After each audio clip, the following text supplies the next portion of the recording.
Hello, everybody, and welcome back to Rooted Recovery Stories. We are closing out Mental Health Awareness Month and opening up June, which is Pride Month. And I cannot think of a better guest than the tremendously wonderful individual I have here today with me, Inclusion Tennessee's Executive Director, Phil Cobucci. Welcome to the show. Thank you so much. I'm glad to be here. Absolutely. So I will say to our viewers and listeners that as all of our episodes are pre-recorded, today marks a week from the mass shooting here in Nashville at one of our schools. Yeah. For those of you who don't know, we record in Nashville and we're both here on Music Row downtown. And I will say that, it's weird. I was gone all week last week in Florida, and to see how quickly other parts of the country moved on and then to come home, because my heart stayed in the trauma of it all the whole time I was gone. Yeah. This is our first of something like this in our community here in Nashville. Yep. It was, my heart sank as soon as the news kind of came across my phone as an active aggressor was coming through a school in Green Hills, and the news started trickling out very quickly. And then to hear that it was an elementary school and that it was a private school and that it was a Christian school, and then that there was children involved, and then the headmistress of a school, and then women and leaders who have been involved in community for so long, and then babies of 9 years old. It just the entire every piece of the story is just heartbreaking, and then to see how quickly our community came together. And we're a community in mourning over something that is just so heart-wrenching, is remarkable. And then to also see how quickly our community has come together to demand action from our legislature is inspiring. At the same time, I mean, just before we started filming, I was showing video of just how quickly our youth are getting engaged to demand change, and I think that that's an inspiring moment, and absolutely, it's something that I'm inspired by. It's something that I'm hopeful that. At this date and time, I hope that we continue to see. And I know that my hope is that the loss that our community, our city, our families, these loved ones have experienced is not something that is in vain. Yeah, I think that's perfectly put. We're at the crossroads of so many things. And, we're here to talk about mental health today, and our nation, but specifically our city, was just largely traumatized. Yep. Absolutely. A lot of people don't understand the definitions of trauma, or, think that it's, something that happens specifically to them. But you hit the nail on the head when you said we are a city in mourning. And I hope that, when I was reflecting about, how we wanted to talk about this and what my heart shared, my heart right now is coming from a place of, I hope that by the time this airs, our hearts are still in the same place of fresh hurt for those people, tenderness, intention to take action, see change. There have been more mass shootings in our country than days of the year so far. And people who are mentally well don't commit mass shootings. This podcast is brought to you by Promises Behavioral Health. If you or a loved one are struggling with trauma, addiction, or mental health, we are ready to answer your questions and help you take that next step. Call our admissions center at 888-648-4098 or visit us online at www.promises.com. Our team is ready and waiting to answer the call for help. You have got one heck of a story of resilience and healing from a history of, as many of us do, battling as life throws at us, mental health struggles. Yeah. And,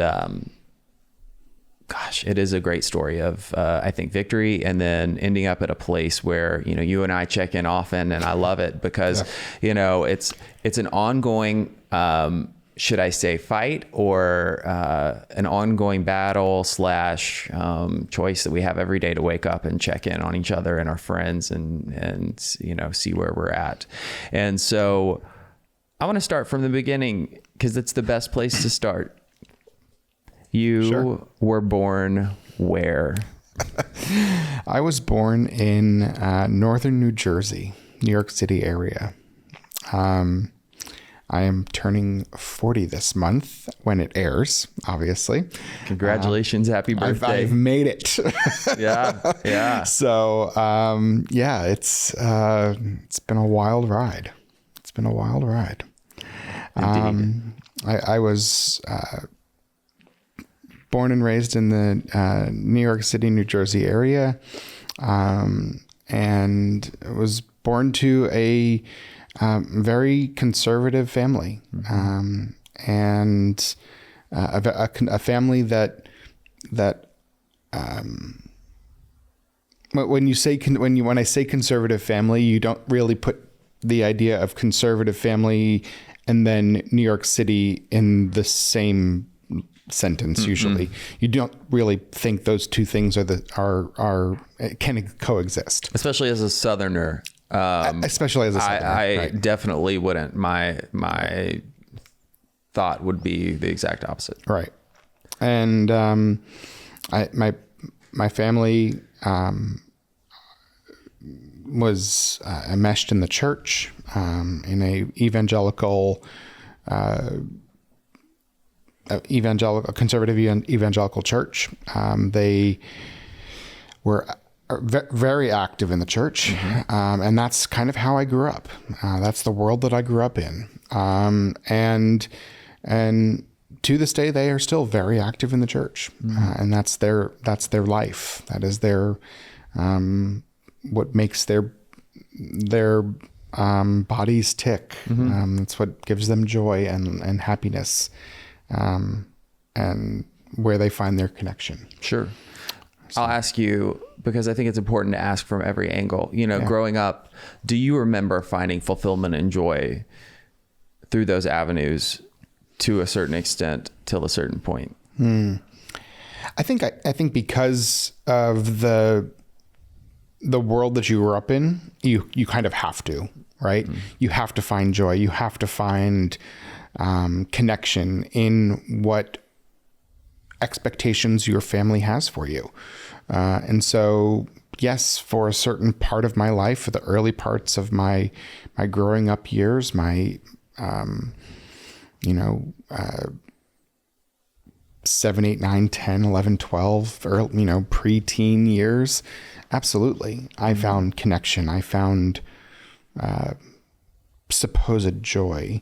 But at the same time, I was also definitely experiencing disconnection, right? There was a lot of confusion that I was experiencing in my own life that I didn't necessarily understand. And as a young person, I wasn't necessarily finding my place. And some of that still to this day, almost 30 years later, I'm still figuring out. And Yeah. so it's this ongoing journey of saying, oh, okay, this is not the world that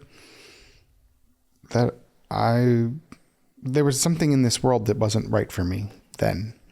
Yeah. So, So here's a great place to, I guess, interject. We'll drop the bomb and say, you identify as... I identify as a gay man. I came out multiple times in my teenage years. Yeah. And definitely had some really difficult experiences with that as a teenager. And I think that was certainly something that made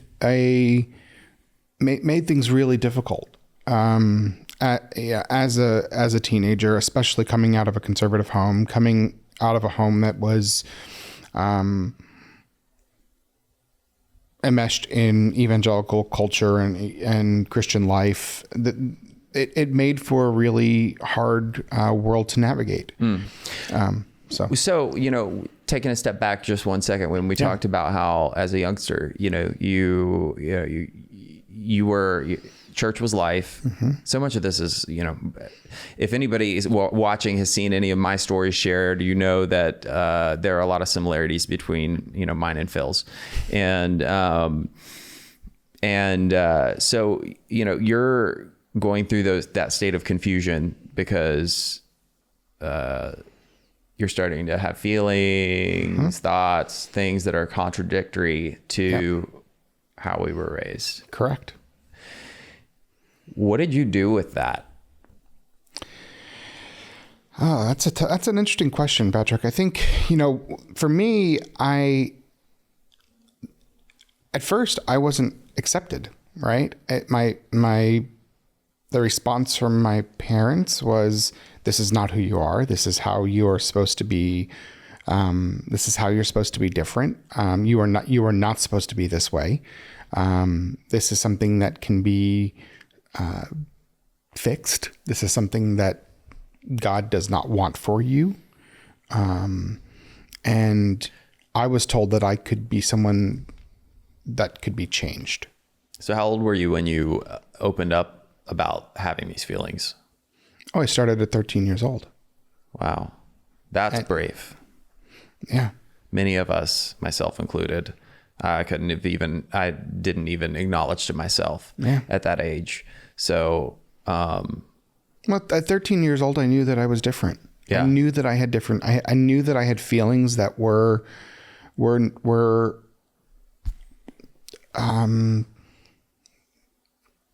different than what I think would have been typically expected of me in the environment that I was being raised in, right? I think that's the easiest way to put it. Yeah. And I didn't feel like I had that support to be like, okay, you're different, so we can raise you this way, right? No, there was an antithesis. Correct. And that's what I was getting at for me, kind of in a different, and I know we're talking about your story here, but again, there's some parallels. So many.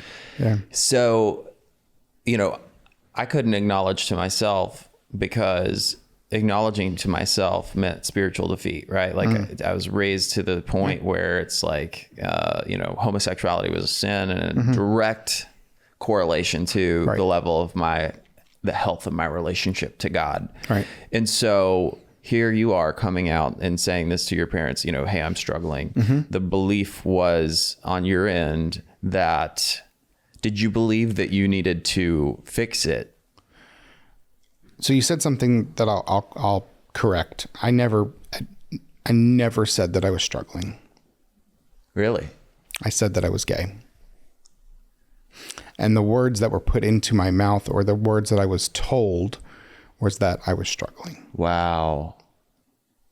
I knew that I was different, and I knew what I was from the very young age. I knew what I was attracted to. I knew who I was, And I had a very keen sense as to who I was meant to be. And that was something that I never had the freedom in my familial space to fully live into. Right. And so I had multiple attempts at coming out, 13, 14, 15, 16, 17, 18. And every single time that I did, sometimes it was coming out because my mother found something. Right. It could have been a printout of something online, right, or it could have been a magazine that I had purchased, or an article that I ripped out of a newspaper that spoke on LGBT issues or gay issues, or a chat that I had with somebody on AOL, because that was the thing then, right? And there was so many different things that I had tried to hide because I knew that I wasn't being accepted in my home, that I had to constantly hide who I was. And it was a constant struggle to navigate that world of almost living two different lives, of having to be one person for my family and then one person for who I was meant to be in this world. And that was a constant struggle. And it was something that I had to continuously and every single day wake up in battle. Yeah. And as much as I tried to be someone else, right, or fit into the mold that my parents wanted me to be, I never was able to get to that space. If we could have everybody that's tuning in right now to raise their hand that identifies with that exact same scenario, oh my gosh, the hands that we would see. Yeah. I mean, and I know my hand flies up at that. Gosh. Yeah. So when I ask you, what was the period where you remember a shift having to take place, pressure being applied? You come out multiple times at a certain point. Hey, buddy, something's got to change. If you're hanging out with the people that are saying this isn't okay. Yeah. Right. Yeah. So, it's interesting. When I was 18 years old, at 18, most people say that, at 18, you're an adult, you have the freedom to choose what you want to do with your life. And I want to preface all of this by saying that even to this day at almost 40 or 40 years old, depending on when you watch this, or listen to this, that I actually still do not hold or harbor any grudge towards my parents. And that's a testament to the beautiful work you've done on yourself and your mental health and emotional health since then. And it's taken a long time to get there, but I don't hold a grudge to them or any bitterness towards them, because that's what they knew what they were raising me in deeply in what they believe. And we have come to different viewpoints on life, and that's where it stands. Yeah. But I think what I'll say is that, going back to when I was 18, I was really given one option at 18 years old. I had gotten myself into some trouble. I was a kid, in senior year in high school. I was desperate for attention because I didn't feel connected to my classmates. I was trying to earn or buy friends the best I could. I felt rejected. I was bullied. I wanted to be loved. I Sure. didn't feel like I had support at home. And so I was grasping for anything that I could get. Right. And so when I had gotten myself into some trouble, and my only option at that point was my parents said, okay, well, you need to go to get your life right with God. Which meant going to a Bible college, which was fine if that was all it was. But what my parents didn't tell me was that they were putting me in a conversion therapy program as well. And so I was sent to a dorm where all of the other gay kids were put as well. So in addition to being part of a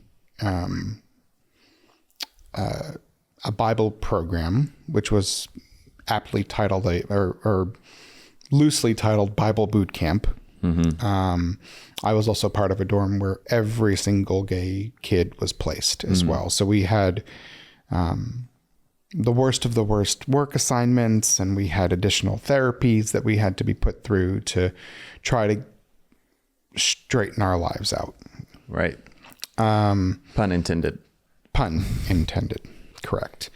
And you know, be it what it was, at the end of the day, it clearly didn't work. But it was also I wouldn't say it was to the extreme of anything with, like, you know, some of the horror stories that we've heard about, conversion therapies where they, you know, beat people or anything of that nature. But it was still very much an extensive brainwashing of utilizing the Bible to try to brainwash someone into submission in terms of trying to change their life for the better, or for what they perceive to be the better, I would say. Right. It didn't work. That didn't work. In my case, and after about 9 months of the program, I basically said to my family, if you want to see me again, I'm coming home. And so it was really this option of, like, you have basically the camp, this place was trying to make me become a camp counselor for the summer to work with children. And I was absolutely not going to do that. And so I said to my family, I'm coming home or you will never see me again. And I came home and I got a job at Starbucks. Which was your lifesaver. It was the first time in my life that I ever walked into a job, into a space, into a building where I could be my true, authentic self as a queer person. And I have often said, and I've said this many times, that Starbucks, this is not an advertisement for them by any means, even though I'm holding their cup of coffee. we love Starbucks. Yeah, it's okay. It's Starbucks in 2002 was the company that saved my life. It was their processes of how they treated employees, how employees could walk in that door and be who they wanted to be, was it was exactly what I needed to feel and know that there was a place for me and that I belonged to something greater than myself. And so that was actually the first time in my life that I had ever been somewhere that I felt like I could truly be someone, something, part of something. It was the first time that I felt like I could actually celebrate my identity in 18 years of existence.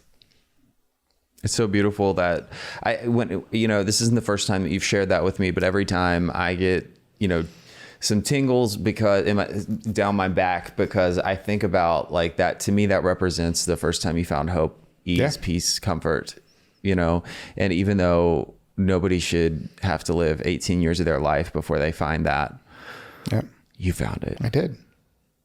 You found it. And, that moment of hope, whatever it is that, those of us going through struggles of the human experience, when we find it, there are so many different shades of beautiful color that fill in those lines. And I think that is a true milestone moment in your life that, sounds so simple on the outside, but those of us who know, because I can identify my first safety place, and it's beautiful. Yeah. So you moved on, and I want to go, through the next phases of your trajectory. You still had some tumultuous relationship with your parents. It wasn't ironed out. Yeah. Your family. Yeah. What kind of happened in, going forward in your career and in your relationships, and how did you navigate through the lens of following the path of your true self? Well, so after my first year my first few months of working for Starbucks, I had to continue on with college or university. And so I was given one option, again, to go to school. And my only option was Jerry Falwell's Liberty University. No. Yes. And so certainly at that point, I didn't really have an option to go anywhere else. And it was a school that, at that point, still a very conservative institution, still is to this day. Yep. A school that doesn't support LGBTQIA plus students in any way, and is a place that really doesn't actively support a diverse thought in any ways either, right? And so when I went there, and I was a major in communication and actually audio broadcast, which is why you have this beautiful velvety voice. Not really. Nice. And so I went to school there. My parents had this broad hope for me to, find a career and be a champion for Christ, and all well and good. Sure. I say all the time in regards to my parents, because, I've gotten to a place kind of similar to you, that where we absolutely have different beliefs on issues and what have you. But through the healing, I've come to a place of, and I don't know if you would say the same way, but like, I fully believe in my heart that my parents were doing the best they could with what they had and what they knew, right, based on the belief system that they had inherited or picked up along the way. Yeah. And no matter how harmful that was to us, that's where we get to kind of identify and say, wow, that hurt me. Yep. And I get to say that. Yep. I have to do with it what I will. And, it's their responsibility to, deal with and own their part.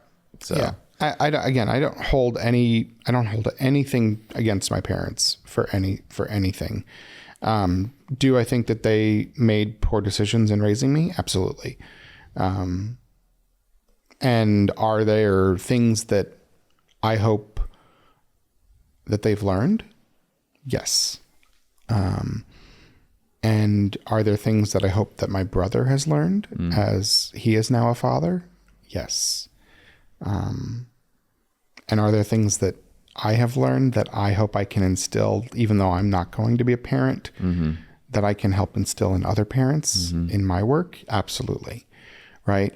And I think that even those who like listen to these podcasts and listen to work that I'm engaged in will learn that there are activities that we engage in, that parents engage in, that sometimes will have very long-term negative effects on their child.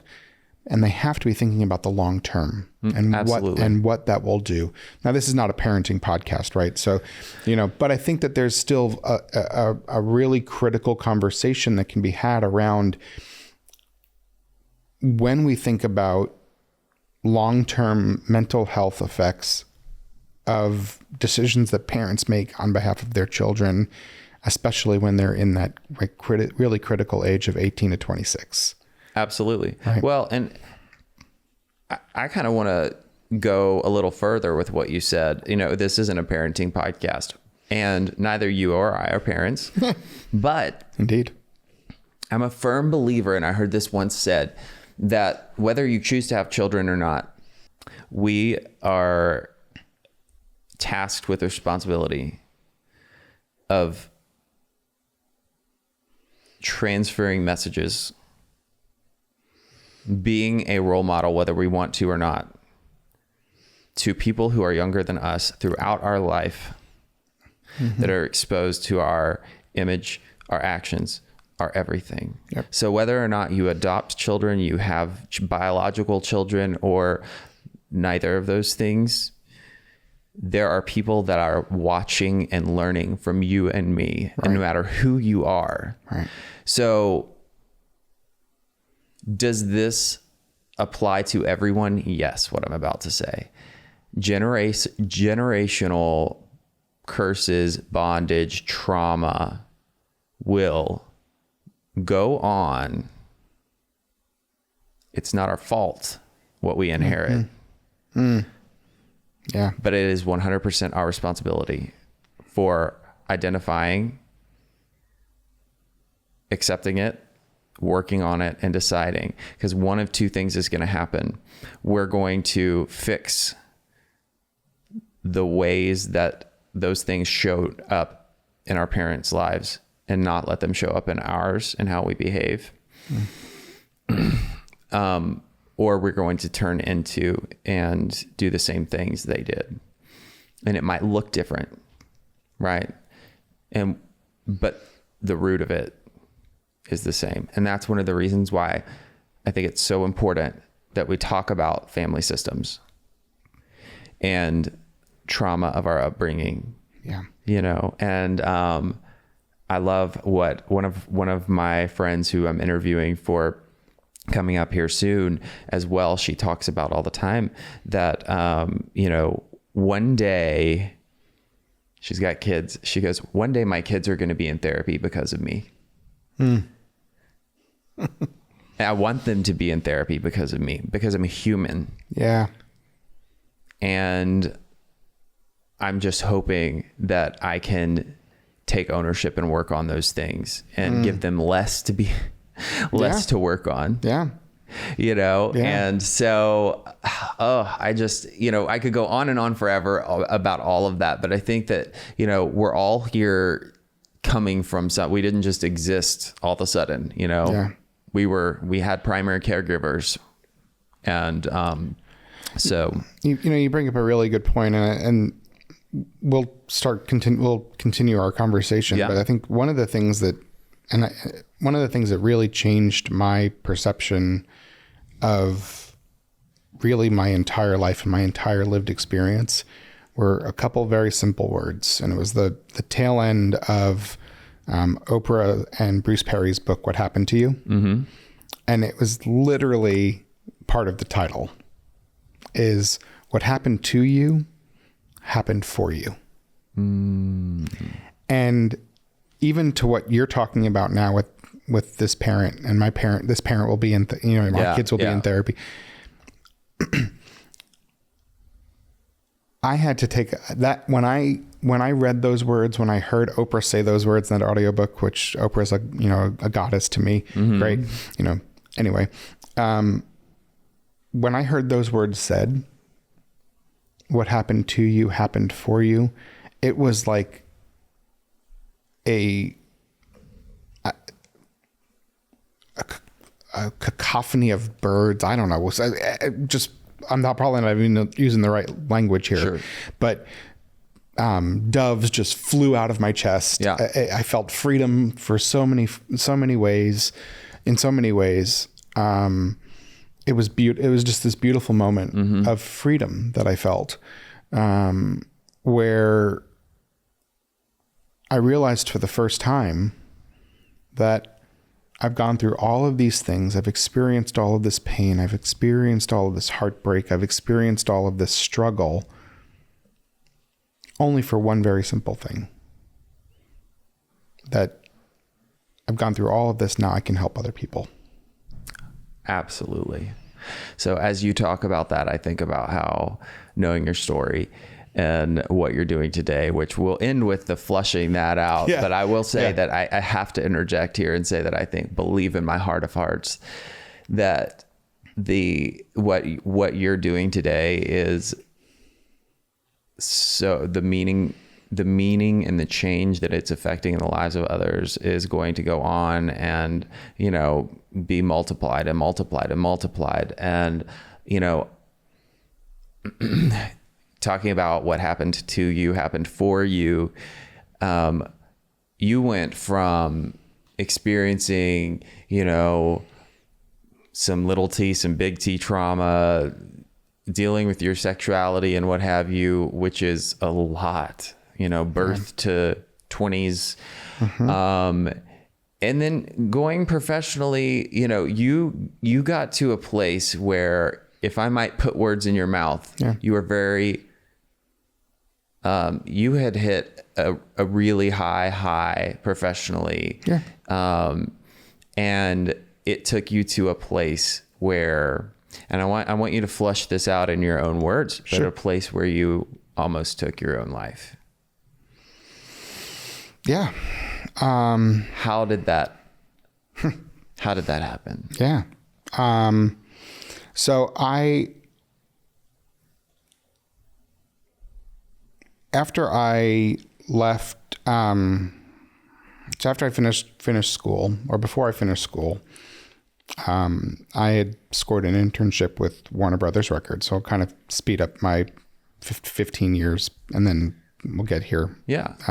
But after I finished school, I secured an internship with Warner Brothers Records, and moved back to New York and had a short-lived but a successful career with Warner Brothers Records, and got laid off about 5 years into that career, thanks to a lovely thing called Napster and LimeWire. No. You remember those things?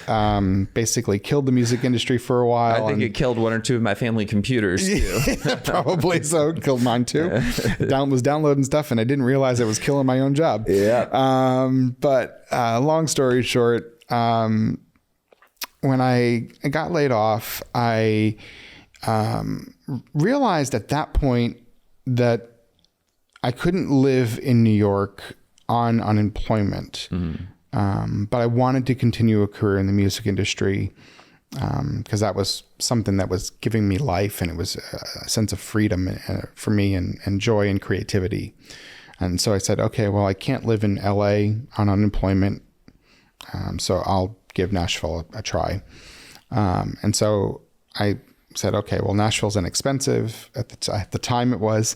Right. And so I moved to Nashville, packed up my car, and left, and said, okay, I'm going to give Nashville a whirl. I landed at a friend's house, and she opened up a guest bedroom for me and said, you can land here for as long as you need. And I think I was there, and she actually offered me a job with the company she was working with, and she was a lifesaver. And truthfully, at that point, I was doing some work for her music website that she was running along with her boss. And they said, hey, we need some help with this thing called Facebook. And that's what sort of turned into a long-standing career for me. Wow. And so Facebook was just starting to become a public thing. It was originally just a social network that was used for colleges at the time. And I was actively using it already in my music industry days. And so I had a lot of experience with it. And I started building out a platform for it for these, for websites. And then it turned, or for this music website. And then it turned into building out a platform for a TV station, and then building out a platform for a cafe on Music Row. And it quickly turned into multiple clients. And then it turned into, oh, wow, Phil, you have a little bit of an agency situation going on here. And then the agency turned in, the business, the small business that I had turned into an agency, I should say. And by the time 5 years had rolled around of small contracts and operations, it turned from a, 1, 2, 3 person operation to 20 full-time and part-time employees. And by the time 10 years rolled around, we had 100 clients and a large operation here in Nashville. And was working internationally, was working with major Fortune 100 companies. We were doing a lot of really incredible work, but really focused on social and in the social media space. And, in 2020, I'll take a step back and just say in sort of 2019 was at our 10-year mark for the operation. And I was starting to feel like I was kind of losing my way. And I was sort of disconnected from the work a little bit. You're losing the passion. I'm losing the passion. I'm like, running a business is hard. Yeah. It's not really what I wanted to do with my life. I had never really wanted to run a business myself. I came from a family of entrepreneurs. It's not what I wanted to be. And it's a lot of work. I have every bit of respect for anyone who is an entrepreneur. It is a lot of work. And it's just not what I wanted my life to be. And so I was also feeling at the same time that there was really a lack of opportunity. There was really a lack of opportunity for me to be engaged in my community. Right. And so I was toying with the idea of maybe running for office. I was toying with the idea of like, do I get involved in some bigger nonprofit activities outside of what I was engaged in? And at the same time, I'm also, dabbling in some boards and different service engagements. And I,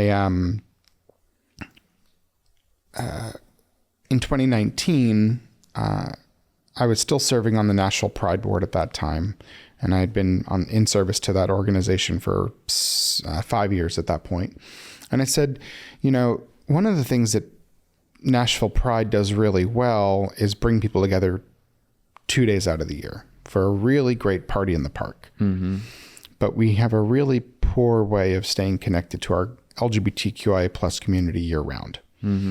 And so there's a real gap of like connection. Like, what are we doing the other 364 days of the year where we are not having a big party, right, when it's not Pride Month? Well, so I have to interject here because I think for some people who've never spent very much time here, that might come from other cities that are more connected and what have you. So say, for instance, someone from Chicago might have a hard time understanding because there are events going on, or you see pride flags hanging year round. And all kinds of things. That has not been the case for Nashville. So what you're speaking to is, you know, I remember, every single Pride, I cry. Yeah. I cry. I cry at the parade. I cry during Pride because the people come together. The sentiment is so strong, and it's something that, you know, I don't feel year round here. And it's so very important. And the only other places that we get that is at the bars, which, you know what, even as a sober person, I have to say, you know, because I go now to them and enjoy drag shows. I, you know, connect with people. I'm able to go there safely, you know, and not fear relapse, that kind of thing. I'm so grateful for the gay bars, you know, and those spaces that provide an element of safety that other spaces don't. Those are what we had. Those are what we had in Nashville. Right. And so what'd you do about it? Well, I mean, we did in 2019, I took my communications and marketing chops and I said, okay, let's do something. Let's do some research. And so I brought this idea to the Pride Board, and they helped commission a study that basically said, we're going to get a deeper understanding of what our community needs in order to thrive. And so in 2019, we did this Middle Tennessee Community Visioning Project,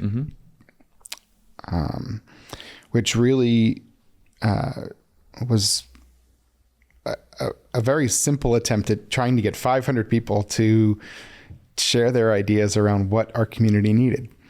To our surprise, the initial survey these events were so well attended that people had something they wanted to say. They had something they wanted to share. We had a goal of originally talking to 500 people. We ended up talking to 2,500 in the course of 4 months. And we took all the findings, collected all the research, and then we shared everything in a feedback or a reporting session in December of 2019. Timeline, 2019, December of 2019. So sitting at the top of the world thinking, okay, we are going to take all of this research and we are going to deliver for our community, and we are going to do some amazing things. January 2020, it is a great time to start these brand new initiatives. Heck yeah. Except for the fact that it was 2020. Yeah. And we had COVID, a pandemic worldwide. And so my 2020 started off even worse than that. And this is where we get into the conversation. This is the hard stuff. So I just want to recap. You've got a successful entertainment agency, management agency, and marketing agency. Yep. And you started to feel kind of wayward, like I need to find some fulfillment here, you know, because this isn't doing it. You've set your foot about this other project. Yep. Some big things going on. Yep. You had to have felt somewhat on top of the world. I felt like making some headway in your self-actualization. Yeah, I felt like there was we had a very positive direction. I felt like we were moving. I felt like I was moving in a direction of like, okay, this is what we need to spend. This is what I need to spend my time doing. Yeah. This is where I need to make my investment. Yeah. And at the same time, I was actually looking at, essentially taking a leave of absence from my company so that I could fully invest my time into this new work. Right. Because what we were hearing from the research was so inspiring, and so there was so much that we knew there was action that could be taken to immediately engage in this work, to where there was so much need in our community that I said, okay, I can just draw a small salary from my business so that I could survive. I could pay more people at my company for it to run. And then I could just, focus on this for a year. This sounds great on paper. Sounds great on paper. I had done all the math. I had done everything to make it work. Yeah. And then.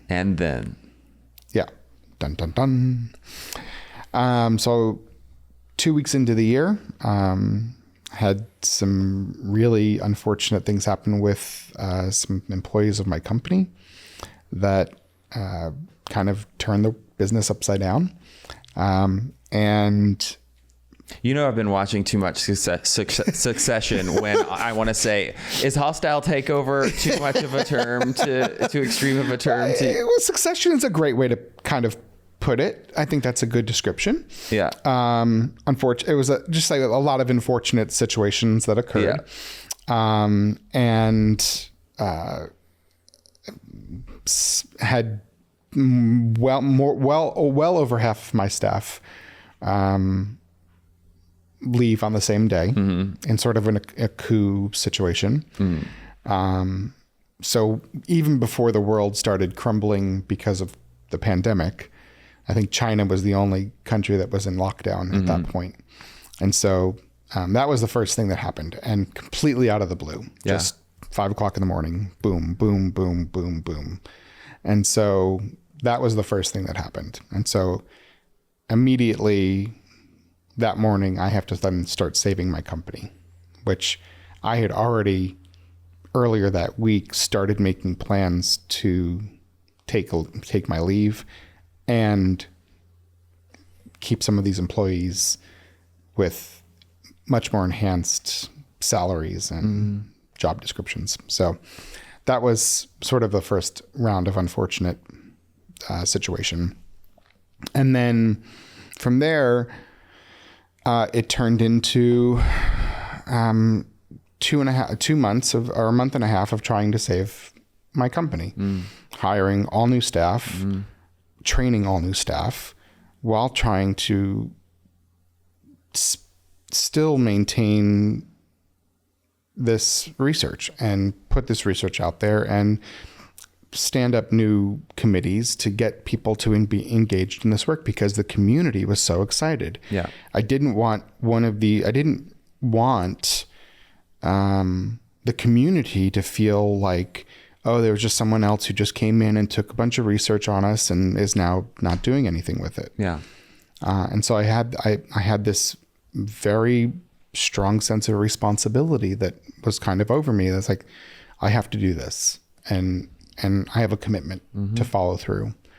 And so now I have two things weighing on me, right? So I'm saving a company that I've built from scratch, from a $2,000 loan from my grandfather, to a multi-million-dollar agency, to now I'm trying to save as one person. And I'm hiring staff, and I'm trying to train staff, and I'm trying to keep my clients happy. And that's all weighing on me. And then we make it through the end of January, make it through February, and then March 3rd, 2020. Which for those who don't remember was? An EF3 tornado rips through Nashville. And in the overnight hours, my home and the remnants of and my business were both destroyed overnight.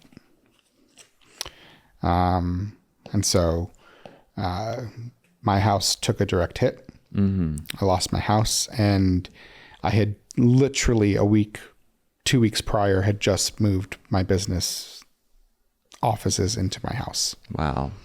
So all of my business paperwork, all of my computers, everything was sucked up in the wind and destroyed on that day.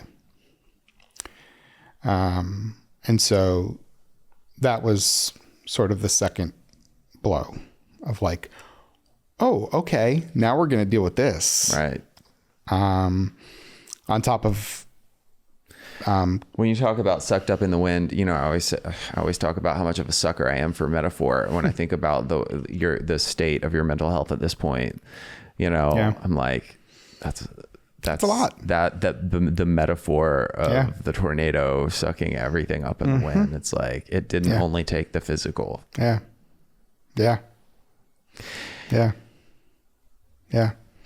The metaphor there of not only the physical, but the emotional and the mental health of all of it getting sucked up in the wind. Yeah. So where did you go from there? Well, immediately that night, I drove my totaled vehicle down the highway to a friend's house. So that was an experience. But from there, I went into a kind of a state of shock, I think is the best way to put it. But also in a state of crisis. Like I knew that I still had things to do, right? I still had clients I had to deliver for. Right. I still had a business to operate. I had a house to somewhat save. And at the same time, I'm also the president of my neighborhood association. So my entire neighborhood is also dealing with this loss. Right. And so I step up to the plate and I organize community cleanups, and I'm running that. And so I'm trying to help community members who have lost everything. And so it was a lot weighing on me at that time. So I'm just kind of operating in this sort of like steam is just kind of operating me. The necessity of helping people and serving my community and addressing the needs that are there. Right. And so, at that point, I'm kind of just moving through the motions. When everything around you is in crisis, I think it's only human nature that we go into what's the biggest fire. We got to put out the biggest fire and keep going. So you're not able to sit and process any of what. Yeah, I didn't sit and process for a while. Yeah. And then March 15th is when we started shutting down because of COVID. And that was the day that I had literally, in a matter of 6 hours, I lost 90% of my clients for my company. I had clients call, and every single one of them terminated contracts in 6 hours. So not only did I go from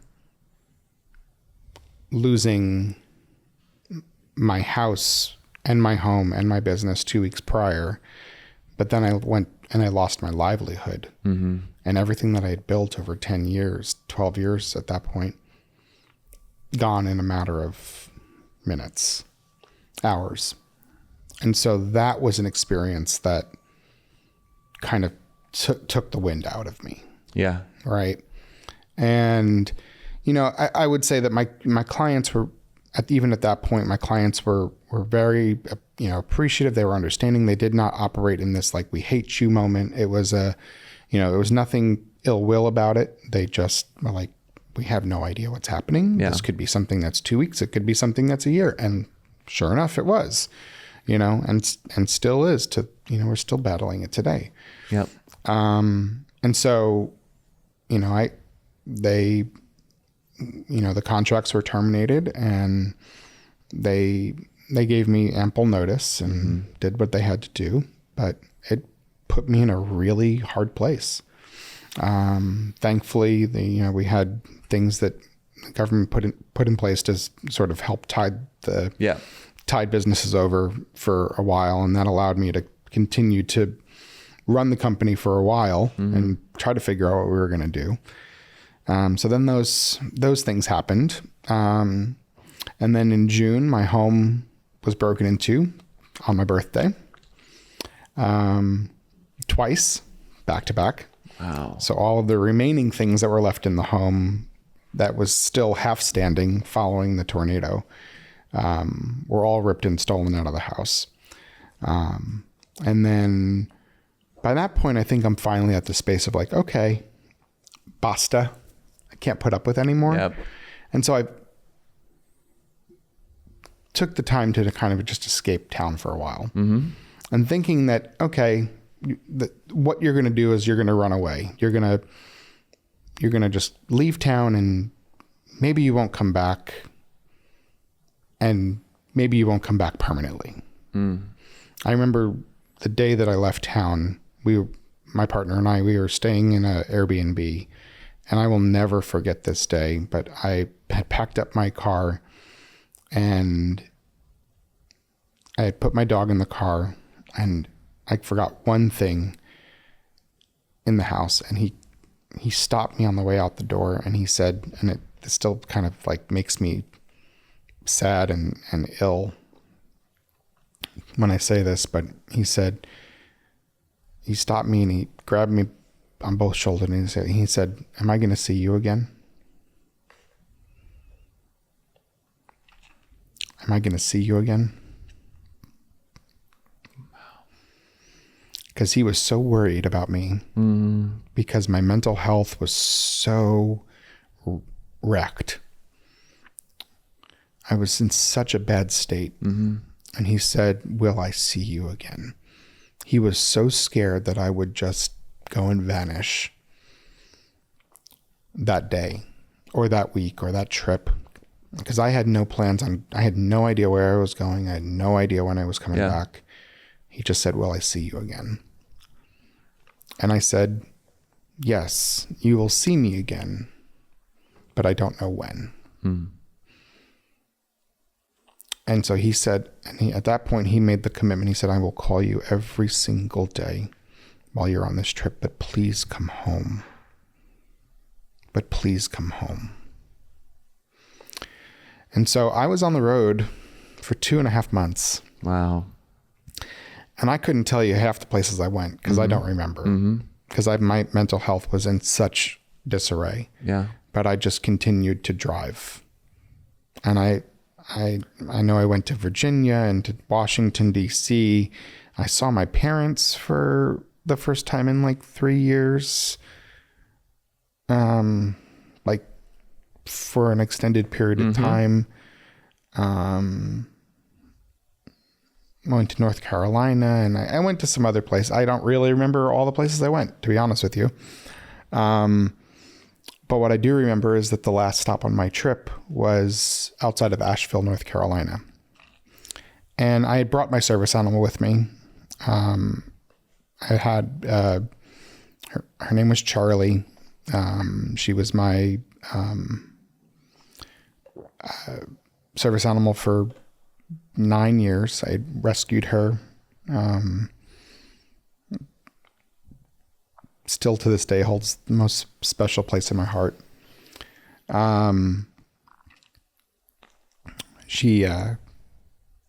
We were staying in this like Hampton Inn. Not even a place that you would normally catch me in, but she wouldn't get up out of bed, and I went to check in on her and noticed that there was a rather large lump in her chest, and so decided to come home that day. And we drove home, brought her to the vet the next morning, and it was an advanced stage of cancer. And so they were like, we need to operate rather soon. Let's, and so they did an exploratory surgery. And so at that point, this is like late October, and they say, I will never forget this. I'm home late October. I'm still not healed because I just escaped, right? I didn't really do anything to address my mental health. I just kind of ran away. And when we don't have healthy coping mechanisms, we do whatever we do whatever we can to, or what feels good at the moment, right? And I'm standing in Hillsborough Village here in Nashville, and a doctor calls me and says, the vet calls me and says, there's nothing we can do. This cancer has advanced too much. Would you like for us to say goodbye? And I'm already someone who's been going through so much trauma as it is. Right. And I break. Yeah. At that point. Who wouldn't? Break. And I flip out on the doctor. And I said, you will stitch my dog back up and you will never call me again. And I probably used many, many other choice words. And unfortunately, a month and a half later, my sweet Charlie passes on. Yeah. But it was a day after Christmas. And that was the day that I had my, what I lovingly refer to as my mentee B. It was the day that I fully say that I fully collapsed. My brain and my body just said, you cannot do this anymore on your own. And I said, okay, I'm out. And I said, I said to my partner, I said, I need help. I can't do this anymore. I couldn't get up off the sofa. My body wouldn't want to work. I was crying nonstop. And I was still very much at that point in a suicidal ideation. Right. Not to the actual point of actively self-harm, right, but very much in the space of... Suicidality doesn't mean that you have a means and a plan right at the same time all the time. It can mean that you no longer have the will to live and in pure ambivalence. And so what did asking for help look like for you? Asking for help for me was just, I just knew that I needed something more than what I could offer myself, something more than what previously asking for help could have looked like, would have been, calling a therapist or, calling my doctor. And so my partner's in healthcare, and he was like, I'm going to take you to a hospital. And sure enough, that's what happened. And within a matter of days, I was in an outpatient program and learned so much about myself and so much about the process of healing. Yeah. And at the same time, also had so many realizations about my past.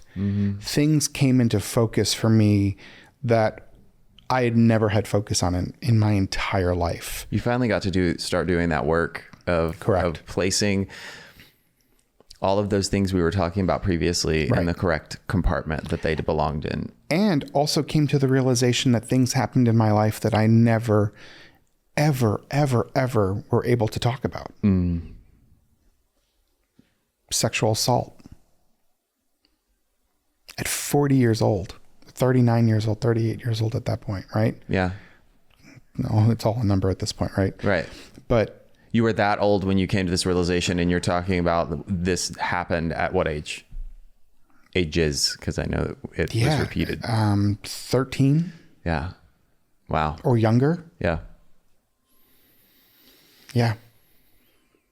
I came to that realization in 2021.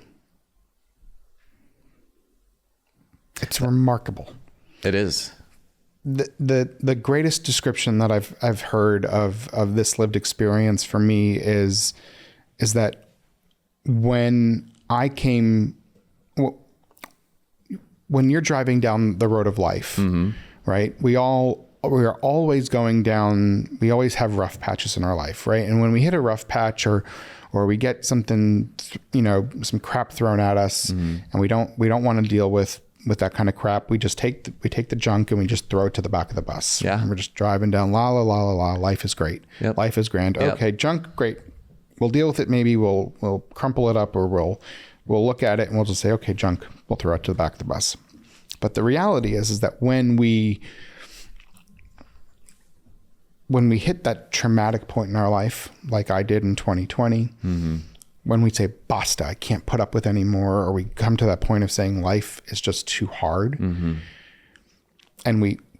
our bus ends up hitting that wall, or we get into the point of that we've driven the bus into the pool and, right. and all of our stuff, all of our junk, all of our crap has come flying forward. Yep. You are now stuck not only against that wall or in the pool behind the steering wheel, but all the junk has come flying forward as well. And the problem is that in order for you to assess the damage around the bus, you still have to dig out of all the junk that's in front of the steering wheel and around the door beforehand. So once you land into that pool or you've hit the bus against the wall, you have to realize that all of your junk has come flying forward, right? And so you can't get out of the bus to assess any of the damage. You kind of have to dig out from all of the junk first. Yeah. And so you have time that you have to spend time going through all of the junk. You have to look at all the paper. You have to file it all away. You have to put it up on the racks around the bus. Acknowledge that it's there. Acknowledge that it's there. Because each of those little things could be traumatic. They could be hurts. They could be pains that you just haven't appropriately dealt with. Yeah. And the reality is that when we have all of those things that we haven't appropriately dealt with, those can become increased traumas and pains that have affected our responses in life. Yep. And so I had to spend so much time going through all of that junk because I never appropriately dealt with all of the pain and hurt and sorrow of the early parts of my life. And then on top of that, I'm dealing with all of what I got dealt with in 2020. Right. So it was a year and a half of just dealing with Past and present trauma. Yeah. And being able to figure out how I can appropriately navigate that. And also realizing that that pain, our bodily pains, our back pain, our stomach pain, our headaches, what have you, all of joint pain, whatever it might be, are all directionally related back to trauma what's going up here. Oh, absolutely. As well. Bessel van der Kolk talks about the body keeps the score. Right. Absolutely. When, directly related to trauma, neurological. Yeah. It's all connected. Every bit of it. So I want to ask you here, what, if you had to name one or, the top most significant things that helped you heal, could you share a little bit of that? Writing. I have used writing as a brain dump to get every single thing out. It's been helpful to just be able to let go, to get the thoughts that continually narrate sometimes the very existence of life out onto paper.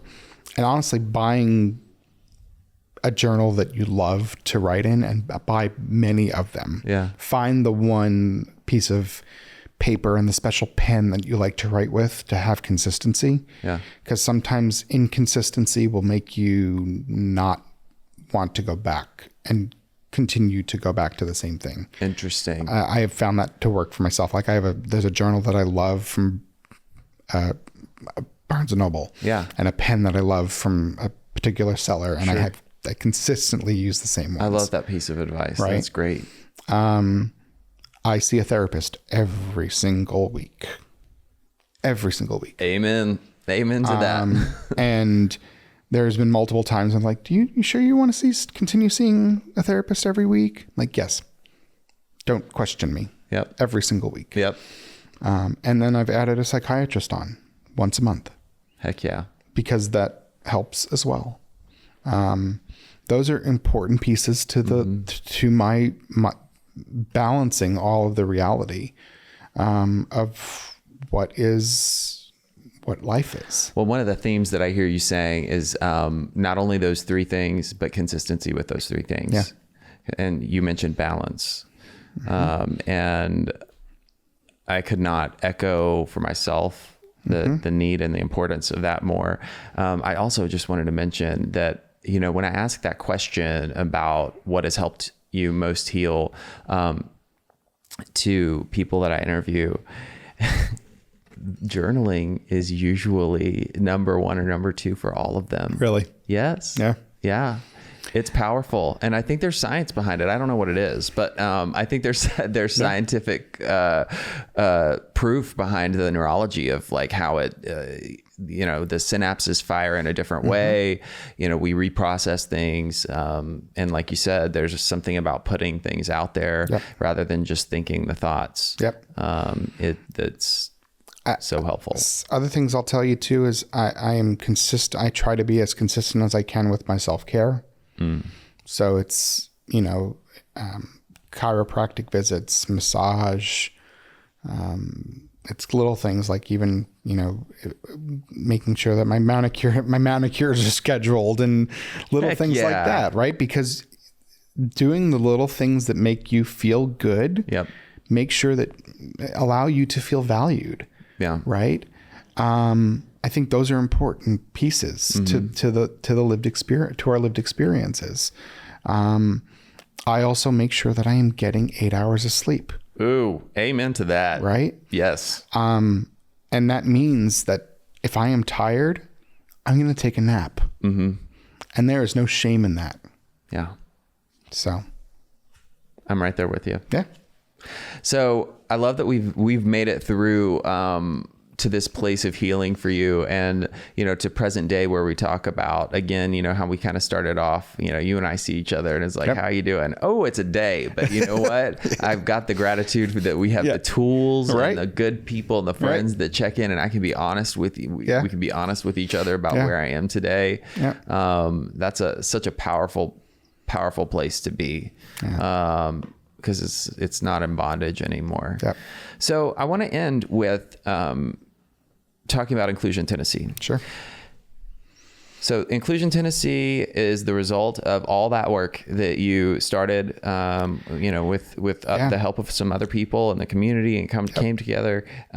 What is the main right now? What is the main mission, goal, focus of Inclusion Tennessee? Where's the status of the progress and where do you want to go? So our mission at Inclusion Tennessee is to connect people to the programs, services, and resources that enhance the multifaceted and beautiful LGBTQI plus community that exists throughout Tennessee. And when we think about connecting community, when we think about connecting people to programs and services, that can mean anything, right? That can mean connecting people into healthcare. It can mean connecting people into an AA meeting or into a sober practice, or connecting someone into a Western medicine practice or a traditional medicine practice, or connecting our nonprofit organizations together to create a better program, right? And so there's so many needs that exist in our community. And so our goal is to really think about how we can be thoughtful and connective, to act sort of as that connective tissue that is so desperately needed to enhance our community for the better, right? To be that service that connects people year round when there are great needs. And so we have 3 programs that we're focused on.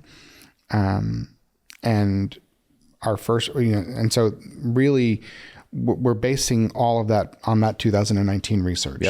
When I walked out of my outpatient program back in 2021, the first thing I did was write. And it was not writing for my own mental health. It was actually writing a business plan for that, for this organization.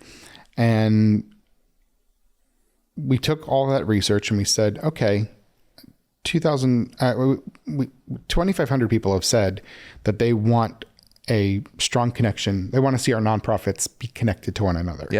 So we've created a program called Embrace. And Embrace is really focused around getting our nonprofits to have all be at the same table.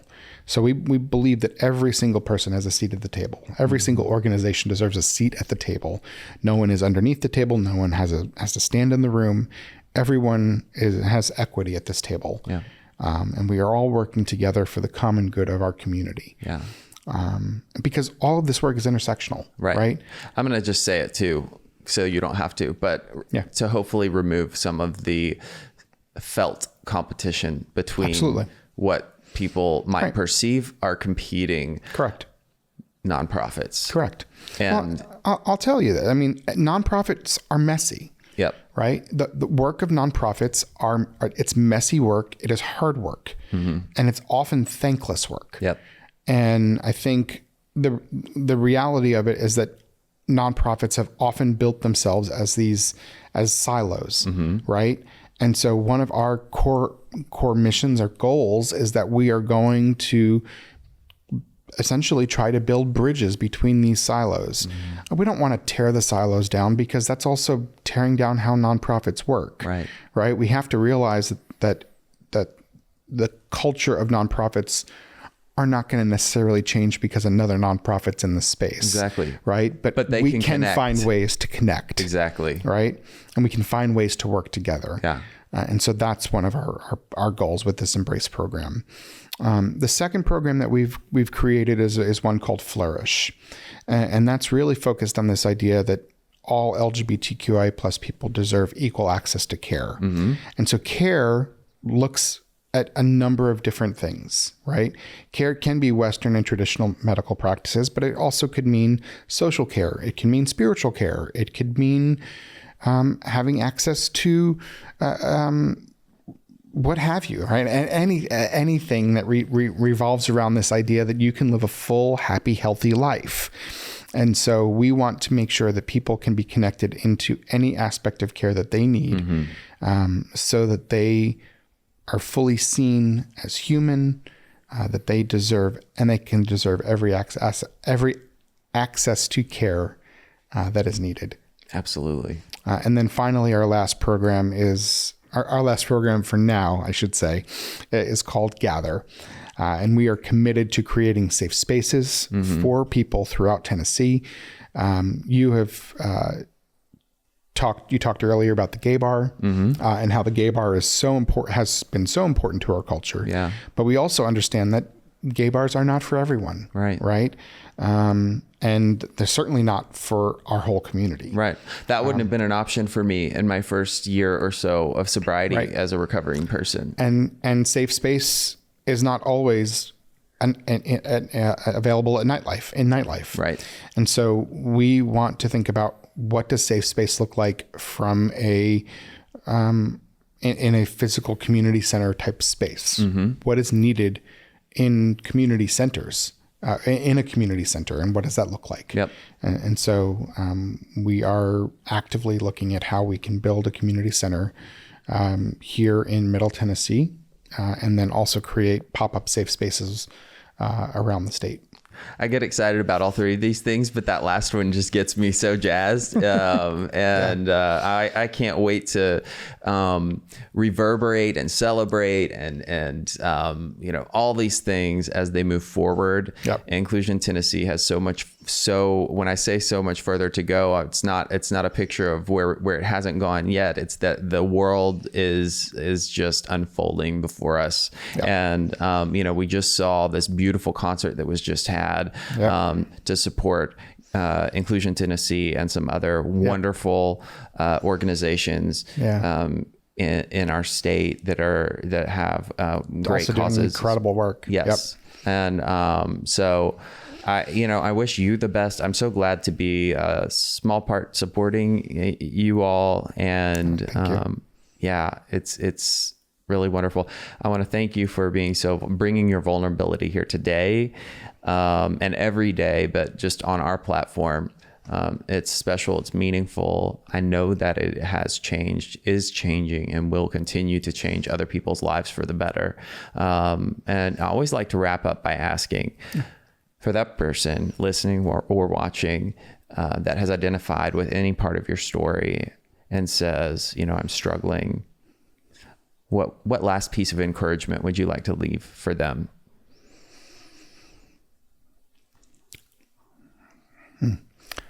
That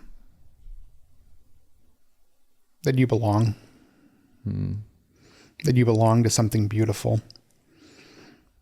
And that you are loved fully and wholly for who you are.